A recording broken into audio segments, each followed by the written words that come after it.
사면 이 계산대에서 캐시어가 항상 물어보죠. 너 이거 확인했냐? 이렇게 물어봅니다. 계란이 깨졌는지 깨지지 않았는지 확인을 했느냐? 이렇게 물어봅니다.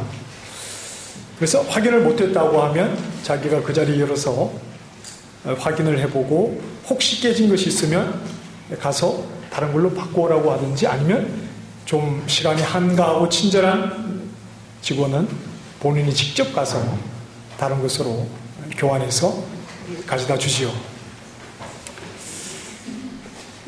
10개의 계란이 들어있습니다.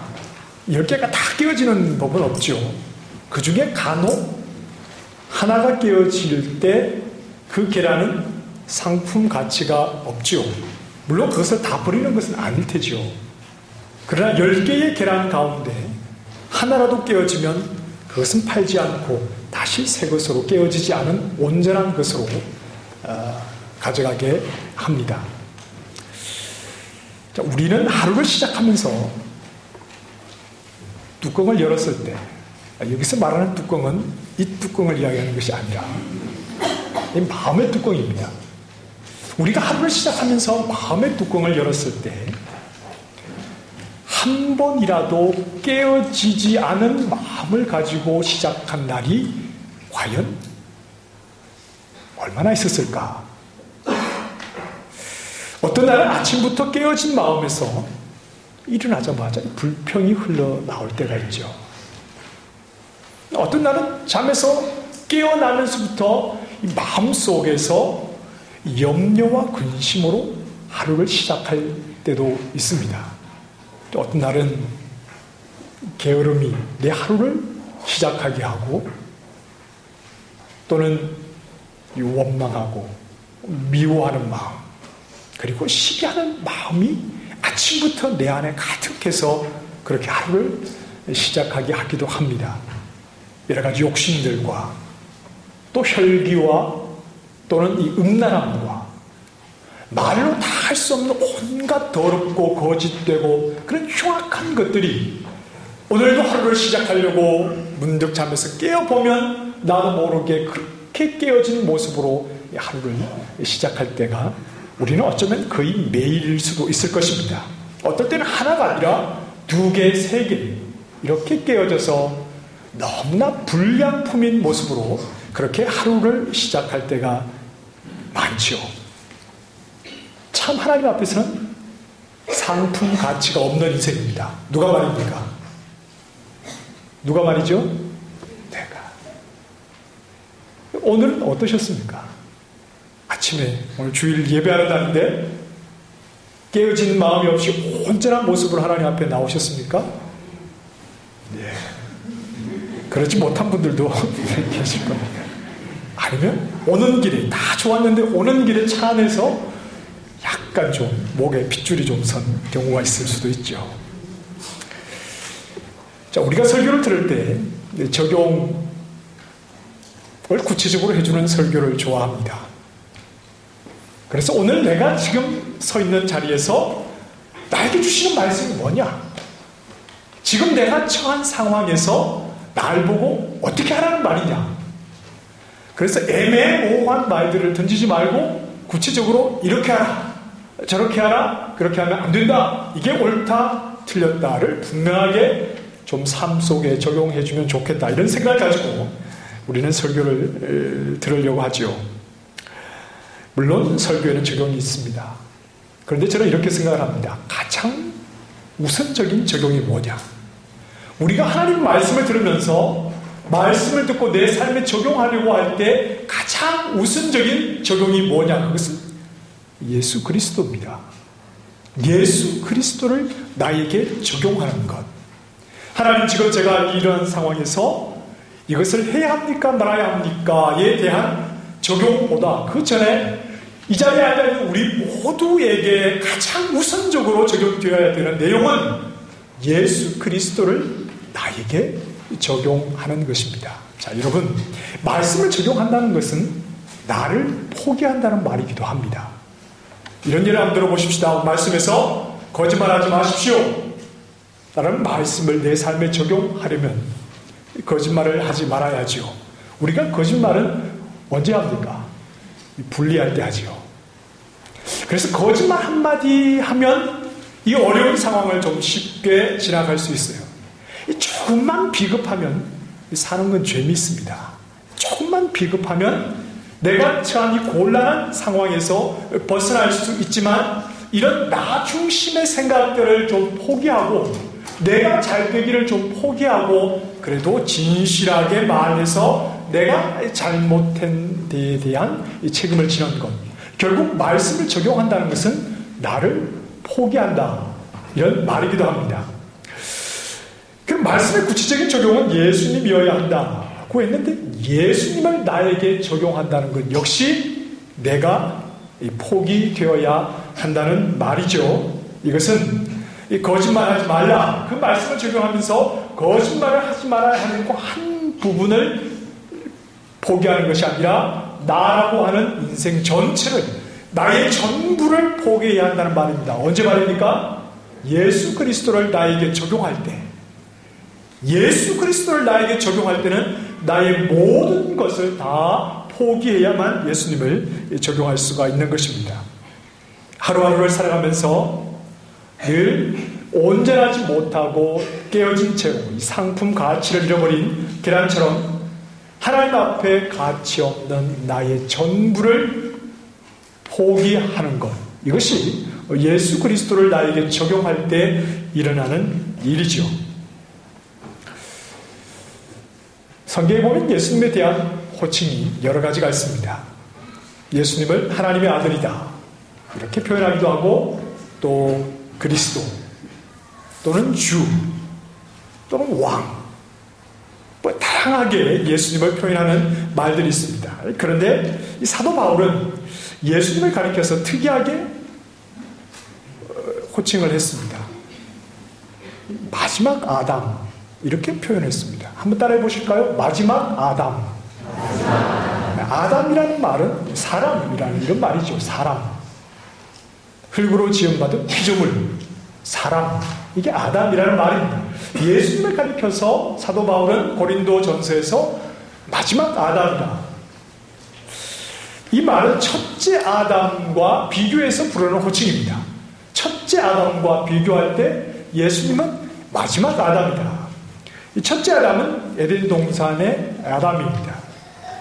이 첫째 아담은 선악과를 따먹고 불순종해서 사망을 선고받은 아담이었습니다. 그러나 이 마지막 아담은 순종하셨습니다. 죽기까지 순종하시고 그 결과 순종의 결과 죽으시고 그러나 죽음에서 다시 일어나신 이 마지막 아담이십니다. 에덴 동산의 첫째 아담은 마지막 아담이신 예수님 앞에 어떤 자존심도 남아 있을까요? 없을까요? 에덴 동산의 첫째 아담은 마지막 아담이신 예수님 앞에 어떤 존재감도 남아 있을까요? 없을까요? 없지요. 자기는 첫째 아담은 하나님의 말씀에 불순종했는데 둘째 아담은 어떻게 했습니까? 순종했습니다. 어떻게? 언제까지요? 죽기까지 순종했지요. 자, 1대 0입니다. 첫째 아담은 불순종했는데 마지막 아담은 죽기까지 순종했습니다. 1대 0이죠. 자, 첫째 아담은 선악과를 따먹었습니다. 이 죄를 지었죠. 그리고 핑계를 대지요. 뭐라고 핑계를 댑니까? 하나님이 주셔서 누가 주셨다고요? 하나님이 주셔서 나와 함께 있게 하신 여자가 주어서 먹었다. 이렇게 핑계를 대죠. 언제는 내 뼈 중에 뼈, 내 살 중에 살이라고 하는 이 역사상 최고의 이벤트를 벌려가면서까지 멋지게 사랑을 고백해놓고 실수했다고 모든 책임을 떠넘기는 너무나 비겁한 놈입니다. 아담이 그렇습니다. 자, 그런데 이런 비겁한 아담에 비해서 마지막 아담은 어떤 분이십니까?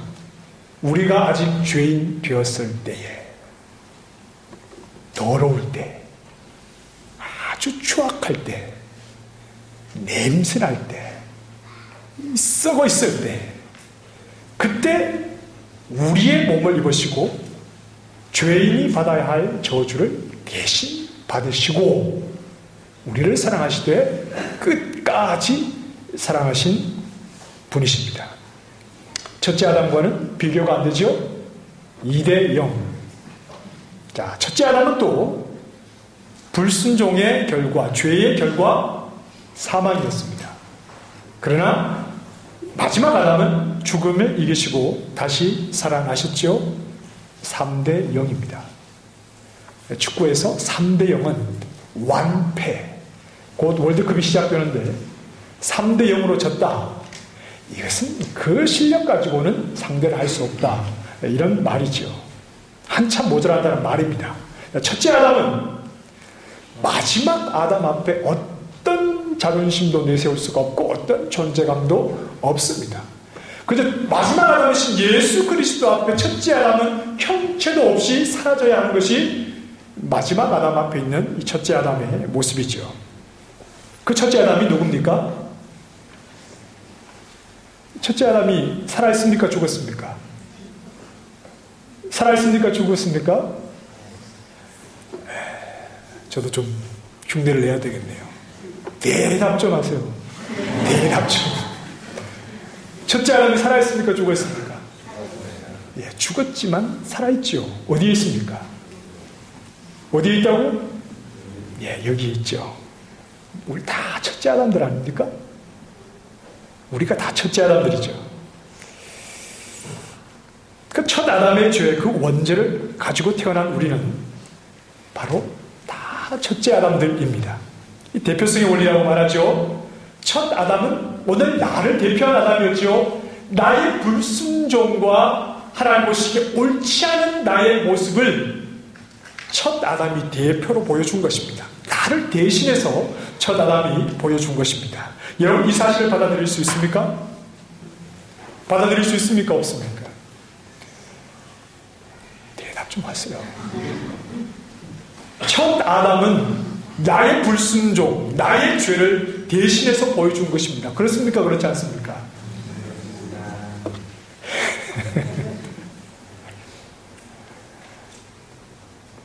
그렇죠. 내가 그 자리에 있어도 아담과 똑같았다는 말이죠. 자, 이런 첫째 아담들에게 하나님은 마지막 아담을 보내셨습니다. 그렇게 하신 이유는 간단하죠. 첫째 아담에게는 소망이 없기 때문입니다. 아무리 기회를 주고 아무리 기다려봐도 불순종과 죄에서 스스로 벗어날 수 있는 방법이 없기 때문이죠. 어떤 소망도 없기 때문입니다. 사망에서 스스로 벗어날 길이 이 첫째 아담들에게서는 보이지 않기 때문입니다. 그러나 예수 그리스도를 마지막 아담으로 우리에게 보내셔서 첫째 아담이 불순종한 그 죄를 홀로 죽기까지 철저하게 순종하심으로 진정한 아담의 모습이 무엇이냐? 하나님께 기쁨을 드리는 피조물의 모습이 무엇이냐? 하나님의 의도 안에 있는 하나님의 진정한 기쁨이 무엇이냐 하는 것을 예수님이 대신 보여주셨죠. 그리고 이미 실패한 자들이지만 예수님을 믿기만 하면 소망이 없었던 첫 아담의 후손들에게도 역시 아담의 몸을 가지신 자신이 대신 순종하여 이루어내신 그 의, 하나님의 자녀가 되는 것, 하나님 나라를 상속받는 이런 은혜를 값없이 얻게 해주셨다는 말입니다. 역시 둘째 아담도 대표성의 원리를 가지고 값없이 우리에게 이런 자격을 부여해 주시는 겁니다. 예수님을 믿는다는 것은 눈을 돌리는 것이죠. 나에게서 모든 소망이 끊어진 줄 알아 내 밖에 있는 분에게 눈을 돌리는 것입니다. 그분은 내가 미치지 못하는 높은 곳에 계신 분이 아니라 나와 똑같이 더럽고 추악하고 내가 언제든지 다가갈 수 있는 죄인의 모습으로 내 가운데 오셔서 내 대신 첫째 아담의 실패를 다 완성하셔서 진정한 하나님의 사람, 하나님의 기쁨, 하나님의 아들의 모습을 이루어 주셔서 값없이 주님을 바라보는 자에게 이 주님이 이루신 그 대속의 은혜를 선물로 얻게 해주시는 분이 바로 이 둘째 마지막 아담이십니다. 자, 우리는 첫째 아담의 후손입니다. 곧 첫째 아담이죠. 내가 믿는 분은 마지막 아담으로 오셔서 첫째 아담의 모든 실패를 성공으로 바꾸신 분입니다. 그분 앞에 내 자존심은 없지요. 그 마지막 아담 앞에 첫째 아담인 나의 어떤 존재감도 어떤 자존심도 없습니다. 그래서 예수님을 마지막 아담을 나에게 적용한다는 것은 나를 부인하는 것이죠. 죄밖에 없는 사방꾼이 나를 철저하게 부인하면서 살아가는 것. 이것이 무엇보다도 예수 그리스도를 나에게 적용하며 살아가는 구체적인 내용입니다. 지금 예수님은 6월절이라는 유대 최대 명절을 맞아서 예루살렘에 올라오셨습니다. 그리고 계속해서 예루살렘 성전을 찾아가셔서 성전에 대한 유대인들의 잘못된 생각을 곁들이고 계십니다. 성전에 대해서 유대인들이 생각하고 있었던 그들의 잘못된 생각을 예수님은 곁들이고 계십니다. 그래서 성전에서 제사할 때 드려지는 제물을 편리하게 사고 파는 그 모든 상을 다 뒤집어 엎으시면서 이것은 엉터리다 이렇게 말씀하시는 것이죠. 아무리 제사장이 인정한 제물이라 하더라도 이 제물은 흠이 없는 것이기 때문에 이것은 하나님께 제사로 바치면 너희에게는 죄 사함이 무조건 주어진다. 이런 논리를 가지고 지금 그 성전에서 제사를 드리고 있는 이들의 제도에 대해서 강한 부정을 예수님께서 나타내시는 것입니다. 즉 지금은 죄 사함으로 인해서 기뻐할 때가 아니라는 말이죠.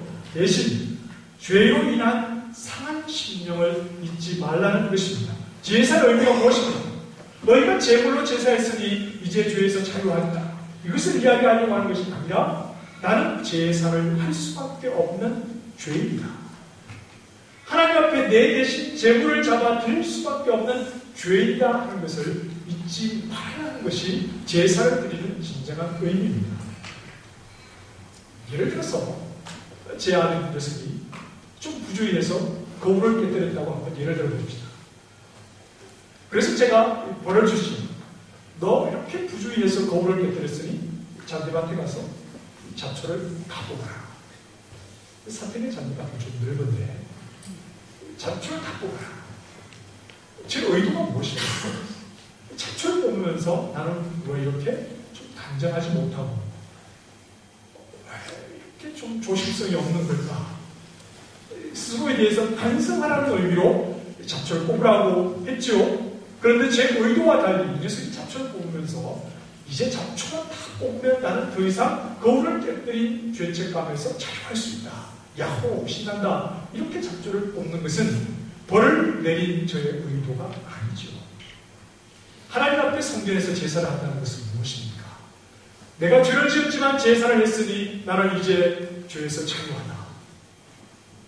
이것은 예수님께서 하나님께서 말씀하시려고 하는 것이 아니라 내가 하나님 앞에 내 죄를 범한 내 대신해서 제사를 드릴 수밖에 없는 존재이구나. 내 안에 있는 죄로 인한 상한 심령을 잊지 말고 살아야 할 것을 하나님께서는 요구하시는 것이죠.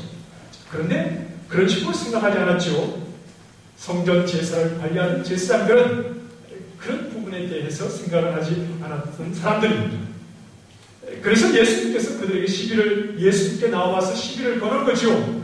우리가 만들어놓은 이 죄사함의 시스템을 잘 돌리고 있는데 왜 네가 갑자기 나타나서 모든 것을 엉망으로 만들어 버리느냐? 도대체 너의 권위, 어떤 권한을 가지고 이렇게 하느냐고 예수님께 시비를 걸고 있는 것입니다. 그들에게 예수님이 비유를 들어서 하신 말씀이 오늘 말씀입니다. 자, 지금 오늘 본문을 보시면 어떤 사람이 포도원을 만들었습니다. 그 어떤 사람을 구절에서는 이렇게 말하죠. 포도원 주인이다. 이 사람이 포도원 주인이 누구와 계속 관계를 하고 있습니까? 농부들이죠. 농부들과 관계를 하고 있습니다. 포도원 주인이 농부들에게 종을 자꾸 보냅니다. 자꾸 보내서 무엇을 요구합니까? 2절 말씀에 포도원 소출의 얼마를 나에게 달라고 요구를 합니다. 그런데 농부들은 어떻게 합니까? 주인의 요구를 계속해서 거절을 하고 있습니다. 그럼 주인이 농부들에게 자꾸 포도원 소출을 달라고 요구하는 이유가 무엇입니까? 1절 말씀에 농부들에게 세를 주었기 때문입니다. 세를 주었다. 이 말은 부동산을 임대했다라고 할 때 쓰는 표현입니다. 자기의 것을 농부들에게 잠시 임대해 준 것이었기 때문이죠. 세를 주었다는 말은 서로 계약 관계에 있다. 이런 말입니다. 포도원을 빌려준 주인, 그리고 그 포도원을 빌려서 포도 농사를 짓는 농부들 사이에는 서로 약속한 것이 있기 때문이죠. 이 포도를 수확하는 때가 이러자 주인이 종을 보냅니다. 2절 말씀. 그리고 4절 말씀에 다시 다른 종을 보내지고, 그리고 5절 말씀 또 다른 종을 보냅니다. 또 그 외에 많은 종을 보냈다고 합니다. 자, 주인이 왜 자꾸 종을 보냅니까? 한 번 보내고, 두 번 보내고, 세 번 보내고, 계속해서 많은 종들을 농부들에게 보내는 이유가 무엇입니까? 약속했습니까? 처음에 농부들과 그 포도원을 새로 주면서 약속했으니까 주인은 약속한 것을 근거로 계속해서 너희들과 관계하겠다는 것입니다. 주인의 의도는 처음에 내가 새로 줄 때 너희와 약속했던 이 약속에서 벗어나지 않겠다. 약속 밖에서는 생각하지 않겠다는 말입니다. 너희가 약속을 했음에도 불구하고 내 종들을 때리기도 하고 죽이기도 했지만 그럼에도 불구하고 계속해서 종을 보내는 것은 그 약속 안에서만 내가 너와 관계하겠다는 말이죠. 농부들은 어떻게 합니까? 주인이 보낸 종들을 3절 말씀에 심히 때리고 그저 보냈습니다. 4절, 이번에는 머리에 상처를 내죠. 5절, 다른 종들을 죽였습니다. 포도원 주인은 농부들에게 일관되게 나는 약속한 대로 너희와 관계하겠다. 약속 안에서 너희와 관계하겠다라고 분명한 의도를 보이지만 이 주인과 달리 농부들은 일관되게 어떤 모습을 보입니까? 우리는 약속을 무시합니다. 나는 약속을 모른다. 약속한 것 나와 관계없다. 이 농부들은 계속해서 주인과 맺었던 그 약속 밖에서 주인을 대하고 있는 것이죠. 누가 잘못됐습니까? 주인이 잘못됐습니까? 농부들이 잘못됐습니까? 농부들이 잘못됐죠.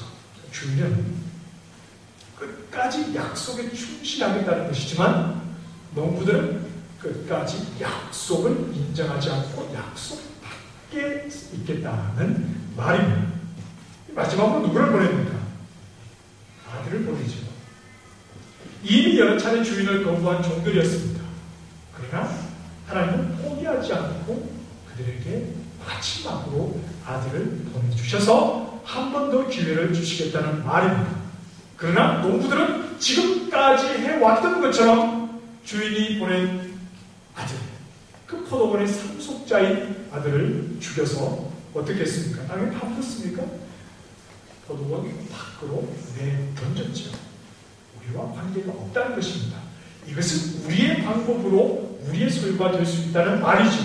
이렇게 아들마저 거부한 종들에게 더 이상 기회는 없었습니다. 주인이 와서 그들에게 진노하고 그들을 죽여버린다.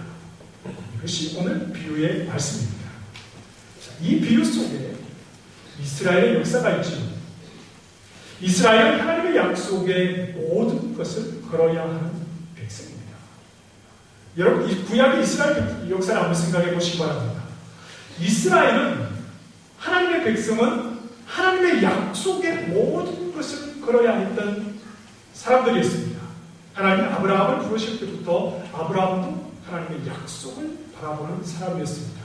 그 이후에 애굽에서 출애굽할 때도 하나님이 약속하신 가나안 땅에 들어가기까지 이스라엘에서 하나님의 약속만을 바라보는 자들이었고 가나안 땅에 들어가서 그들은 망하지요. 하나님의 백성답지 못한 모습으로 결국 그들은 망합니다. 망해서 포로가 되었던 자리에서도 그들은 그들을 다시 회복시켜 주신 하나님의 약속만을 바라보는 자들이었습니다. 하나님의 백성이 뭐냐? 하나님의 약속만을 바라보고 약속의 모든 것을 걸어야 하는 백성이었습니다. 하지만 이스라엘은 그 하나님을 바라보지 못하죠. 약속하신 하나님을 바라보지 못하고 하나님을 떠납니다. 하나님을 버리고 이방 사람들이 섬기는 우상을 섬기죠. 하나님을 향해서 등을 돌리고 하나님의 말씀과 하나님의 약속을 버리고 이방의 우상들을 붙잡습니다. 이방을 쫓아갑니다. 결국 하나님은 그들에게 계속해서 종들을 보내시죠. 선지자들을 보내십니다. 돌아와라. 그 길은 아니다. 돌아오라. 계속해서 종들을 보내지만 종들을 무시하고 종들을 죽이기도 하였습니다. 그리고 결국 하나님은 누구를 보내십니까? 계속해서 불순종의 길을 가는 이스라엘의 아들을 마지막으로 보내셨지만 오늘 본문에서 예수를 믿으시되 유대인들은 그 아들을 받아들입니까? 거부합니까? 거부하죠. 죽여버립니다. 포도 밖으로 내던지지요. 영분막 십자가에 못 박아버리고 두 다리를 땅에 밟지 못하도록 십자가 공중에 매달아 아들을 거부했습니다. 그들은 오늘 본문 7절에서도 말씀하는 것처럼 아들 없이도 하나님 나라의 상속자가 될 수 있다고 생각을 했기 때문입니다. 그들에게는 율법을 지키는 열심이 있었습니다. 이것은 외식된 것이었습니다. 자기 스스로도 알고 있는 내용이었지만 율법을 지키는 자기 열심, 자기가 만들어낸 자기 의로 하나님 나라를 상속받을 수 있다고 이들은 생각을 했습니다. 그리고 매일 성전에서 제사를 드리매 제사를 드림으로 죄사함이 끊임없이 자기들에게는 보장되었다고 생각을 했습니다. 그래서 이들은 아들조차 죽여버리지요. 잘못된 생각입니다. 그러나 하나님은 이것으로 끝을 내십니까? 이것으로 끝을 내시지 않습니다. 10절 말씀에 건축자들이 쓸모없다고 생각해서 버린 돌, 그것으로 모퉁이의 머릿돌을 삼으십니다. 모퉁이의 머릿돌은 건물의 초석입니다. 기초입니다. 건물의 위치와 방향을 결정하는 가장 중요한 돌이지요. 그들은 십자가에 매달아 아들을 죽여놓습니다. 하나님은 죽은 아들로 인해서 하나님의 백성 이스라엘을 멸하신 것이 아니라 다시 죽음에서 일으키셔서 오직 아들 안에서, 오직 마지막 아담 안에서만 죄인을 구원하시고자 하는 하나님의 뜻을 굽히지 않으십니다. 하나님의 고집이지요. 누가 어떤 방법이 죄인을 살리는 방법입니까? 하나님의 고집. 하나님의 고집만이 죄인을 살리는 것입니다. 아들을 보냈음에도 불구하고 아들을 거부하고 유대인들의 아들을 죽입니다. 포도 밖으로 내던집니다. 그럼에도 불구하고 하나님은 죽음의 자리에서 아들을 다시 살리셔서 이스라엘 백성에게 구원을 얻을 수 있는 유일한 길은 너희 첫째 아담들의 그러한 모습이 아니면 마지막 아담으로 오신 예수 그리스도를 통해서만이 구원의 길이 있다는 사실을 포기하지 않고 끝까지 고집스럽게 그들에게 구원의 길로 제시하시는 것이죠. 그래서 예수 그리스도의 죽음과 부활과 승천 후에 제자들이 성령으로 충만했을 때 베드로가 성전에서 유대인들을 향해서 이렇게 설교하죠. 너희가 거룩하고 의로운 일을 거부하고 생명의 주를 죽였도다. 그러나 하나님이 죽은 자 가운데서 그를 살리셨다고 말씀하면서 그러므로 너희가 회개하고 돌이켜 너희 죄 없이 함을 받으라. 기회가 끝난 것이 아니죠. 너희가 거룩하고 의로운 일을 거부하고 죽였으니 너희는 이제 영원한 지옥불이다 라고 말하는 것이 아니라 그러나 너희를 죽였으나 하나님이 그 아들을 다시 살리셔서 너희에게 구원을 얻을 수 있는 기회를 주셨으니 회개하고 예수님을 믿고 죄 없이 함을 받으라. 하나님이 포기하지 아니하시고 예수 그리스도를 거부한 자들에게도 고집스러운 하나님의 모습을 나타내 보이면서 구원 얻을 수 있는 유일한 길이 예수 그리스도 둘째 아담, 마지막 아담 안에 있다는 사실을 분명하게 그들에게 선포하죠. 늘 하나님 앞에서 불량품인 우리 첫째 아담들이 살 수 있는 유일한 길은 오직 마지막 아담이신 예수님 안에서만 가능하다는 사실입니다. 그리고 그 아들을 포기하지 않고 우리에게 자꾸 밀어넣으신 겁니다. 우리는 거부하지 않아요. 어리석게 첫째 아담 속에서 어떤 가능성을 찾으려고 하고 내 안에서 뭔가 의를 이루는 것으로 하나님 나라를 스스로 상속받고자 하는 이런 교만함과 악함에도 불구하고 그래서 예수 그리스도를 거부해도 자꾸 우리 속에 예수 그리스도를 집어넣으시고 예수 그리스도 앞에 우리를 세워주셔서 유일한 구원의 길은 너에게서 나오는 것이 아니라 마지막 아담 안에 있다는 사실을 보여주는 것입니다. 아들을 보내신 아버지의 뜻을 이해하지 못하고 아들의 가치를 알지 못하고 아들을 죽이고 아들을 거부하고 아들을 받아들이지 않는 우리 첫째 아담들을 향해서 오직 아들을 통해서 우리를 구원하시고자 하는 하나님의 그 고집을 하나님은 꺾지 않으시고 지금까지 하고 계시는 것입니다.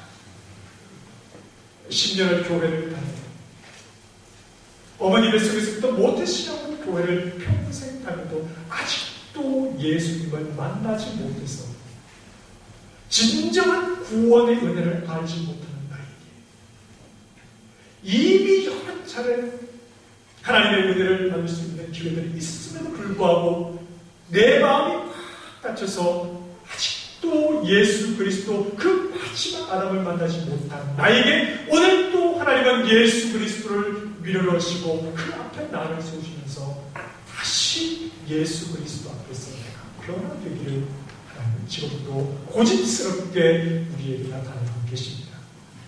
오랫동안 믿음 안에서 내 자녀를 양육하기를 원했지만 어느 순간 그만 믿음에서 피어나가서 눈물로 밤을 새우며 내 자식이 돌아오기를 하나님 앞에 기도해도 시간이 지나도 돌아오지 않는 저 자식을 바라보면서 이렇게 하나님을 모르고 이 아들이 내 자식이 인생을 살게 되는 것인가 염려하더라도 그 부모의 눈물의 기도를 통해서 또 누군가의 기도를 통해서 그러나 하나님이 그 자식을 포기하지 않고 그 자식 앞에 예수 그리스도를 등 돌리고 먼 길을 떠난다 하더라도 그 자리에 하나님께서 어느 순간 예수 그리스도 마지막 아담을 그 앞에 세우시면서 네가 갈 길은 예수 그리스도 그 그리스도 앞으로 나오는 것이다. 포기하지 않고 고집스럽게 내 자식을 그리스도 안에 붙들어주시는 하나님의 고집이 내 자식도 살릴 수 있는 것이죠. 때로는 교회에서 상처 입고 교회에서 상처를 입고 교회를 떠나서 하나님을 모르는 자처럼 살아가는 그 영혼. 그러나 그 영혼도 하나님이 불쌍히 여기셔서 예수 그리스도를 그 앞에 세우심으로 언젠가 하나님 앞으로 그를 불러주시는 그 영혼은 하나님을 포기했다 하더라도 주님만은 그 영혼을 포기하지 않고 고집스럽게 예수 그리스도를 내세우시는 이 하나님의 고집으로 인하여서 하나님을 떠나는 것 같은 영혼이라 하더라도 하나님 앞에 돌아오게 된다는 사실입니다. 하나님의 고집이 우리를 붙드는 것입니다. 우리는 아들을 거부하고 우리는 믿어먹고 늘 첫째 아담의 그 불량품 속에서 살아가지만 그럼에도 불구하고 우리가 하나님 앞에 나와서 구원의 은혜를 생각하고 감사할 수 있는 것은 하나님의 은혜가 죽음에서 다시 살리셔서 그 그리스도를 그들에게 제시하는 것처럼 끊임없이 그리스도 안에서 우리를 붙잡아 주시기 때문에 우리가 지금도 하나님을 떠나지 않고 살아가는 걸 아닙니까? 2000년 전에 이 땅에 보내셨던 아들이 이제 산자와 죽은 자를 심판하기 위해서 오십니다. 여러분, 심판의 때는 소망이 없어요. 심판의 때는 늦습니다. 우리에게 심판주로 예수님이 다시 오시는 그 때는 더 이상 기회가 없는 것이죠. 그러나 약속하신 예수님이 2000년이 지나도 아직 오시지 않은 이때 베드로가 우리에게 말한 대로 너희를 대하여 오래 참으사 아무도 멸망하지 아니하고 다 회개하기 이르기를 원하시는 그 하나님의 마음, 그 마음을 우리가 깨닫게 해주시기를 원합니다. 하나님의 고집이 우리를 붙잡아 주시기를 원합니다. 하나님의 고집이 아직도 예수님 앞에 서지 못하고 예수님을 만나지 못하고 구원의 은혜를 경험하지 못한 우리 모든 영혼들을 불쌍히 여기셔서 그 하나님의 고집이 우리를 변화시켜 하나님의 사람으로 세워주시기를 소망합니다. 늘 하나님 앞에서 불량품인 첫 아담의 모든 자존심을 포기하고 오직 아들 안에서 모든 죄를 씻어 하나님의 의를 입혀주시는 그 하나님의 의, 마지막 아담이신 예수 그리스도를 우리에게 고집스럽게 내세우시면서 우리를 구원해 주시는 그 하나님의 은혜, 그 은혜만을 늘 고백하며 자라는 믿음의 종들이 되시기를 주님의 이름으로 축원합니다. 기도하겠습니다. 하나님의 고집입니다. 우리는 하나님을 거절하고 첫째 아담이 내 속에서 소망을 발견하려고 하지만 첫째 아담에게서는 아무런 소망이 없습니다. 둘째 아담을 우리에게 보내시고 거절하여 죽였지만 다시 살리셔서 그들에게 끝까지 생명의 길로 제시하시는 하나님의 고집, 오늘 우리를 붙잡아 주시기를 원합니다. 우리 사랑하는 모든 영혼들 하나님의 고집 속에 예수 그리스도를 제시해 주심으로 마지막 아담이신 예수님 안에서 구원을 얻어 첫째 아담인 나를 다 포기하고 우리를 구원하신 마지막 아담 예수 그리스도만 높이는 하나님의 종들 되게 하여 주시옵소서. 예수님 이름으로 기도합니다.